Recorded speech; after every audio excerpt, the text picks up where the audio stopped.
Llevamos semanas con mucha actualidad sobre proyectos ferroviarios en Castilla y León, alguno como la integración en Valladolid, en el ojo del huracán y con novedades muy relevantes, aunque estos días lo más sonado ha sido el anuncio de la inversión prevista a lo largo del 2024, que se cifra en más de 500 millones, suponiendo avances decisivos en muchos puntos de esta comunidad, desde León o Valladolid hasta Palencia o Burgos. Una de las obras clave a nivel regional, pero también nacional, es la U de Olmedo, que tras varios retrasos parece que este año al fin logrará los avances que tanto necesita, y a donde irán destinados algo más de 38 millones de euros. Unas obras que deberían coger al fin ritmo de crucero y hacer posible multitud de viajes transversales por el norte del país en alta velocidad, tal y como os conté en dos vídeos del canal. Más allá de este paso, Adif espera invertir importantes cantidades en diversos puntos, como los dos tramos de la línea de alta velocidad entre Burgos y Vitoria, que deberá lograr avances significativos este año si se quiere tener terminada para el 2030, algo cada vez más difícil. También se actuará en la esperada remodelación de la estación de Valladolid, una pasarela e integración de las vías en Trobajo del Camino, en León, o el bypass de Aguilar de Campoo, en Palencia.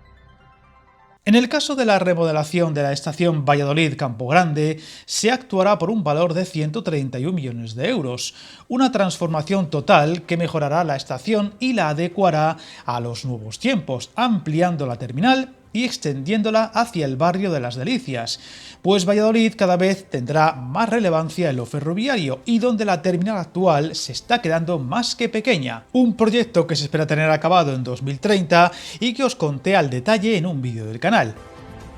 Viajar en tren nunca fue tan fácil. En trenes.com encuentra y reserva tus billetes de Renfe, Wigo, Irio y muchos otros países europeos. Vive experiencias únicas a bordo y recuerda, si vas sobre raíles, está en trenes.com.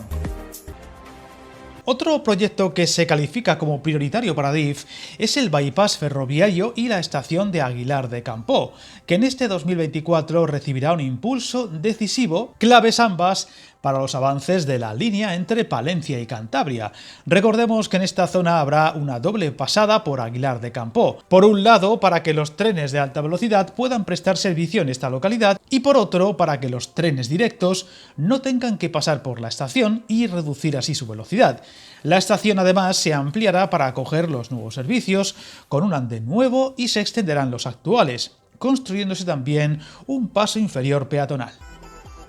En cuanto al tramo de alta velocidad entre Burgos y Vitoria, se tiene previsto iniciar la contratación, con la licitación de las obras de la plataforma en dos tramos de esta línea. Por un lado, los 8,4 kilómetros entre Pancorbo y Amellúgo, en la provincia burgalesa, donde se calcula un coste de 175 millones de euros. El otro de los tramos es uno de los más complejos del trazado a construir, el de Manzanos, Iruña de Oca, donde se destinarán algo más de 157 millones de euros, 13,7 kilómetros que discurren en paralelo al río Zadorra, tramo complejo y que requerirá de la construcción de una decena de viaductos y dos túneles destacados, como el de Manzanos y el de la Puebla.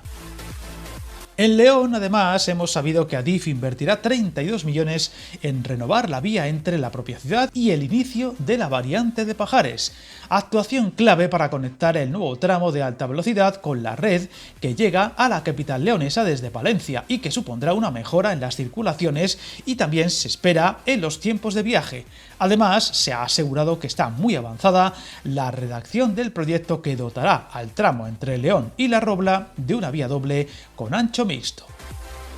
Otro punto que se destacaba recientemente es el de la reapertura del tramo entre Somosierra y Aranda de Duero, y donde se ha cuantificado en 1.300 millones la inversión necesaria para poder volver a dar servicio, concretamente unos 50 para adecuar el túnel, 450 para el arreglo de toda la vía y el mayor de todos, los 800, en que se cifra la electrificación de todo el trazado, una cantidad que aleja peligrosamente esta reapertura, si bien sin la electrificación sería mucho más factible, aunque todo esto dependerá del resultado del actual estudio de viabilidad.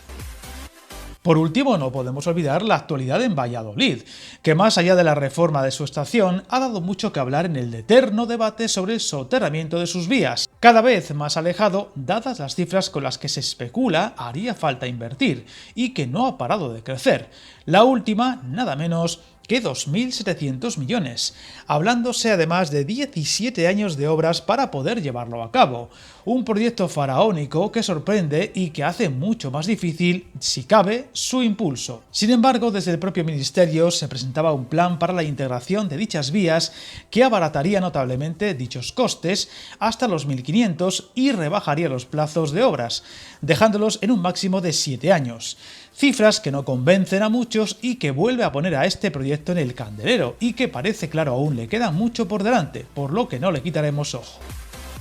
Llama la atención que a pesar de las inversiones anunciadas hayan quedado fuera posibles actuaciones en Soria o Ávila, no se haya hablado de la integración en Palencia y sobre todo Salamanca, ahora de plena actualidad por sus reivindicaciones. Por un lado, las mejoras en los servicios ya existentes, los avances que no llegan en la electrificación hasta Ciudad Rodrigo y la frontera portuguesa y con el impasse de la reapertura de la Ruta de la Plata, cuyo estudio de viabilidad acaba de comenzar.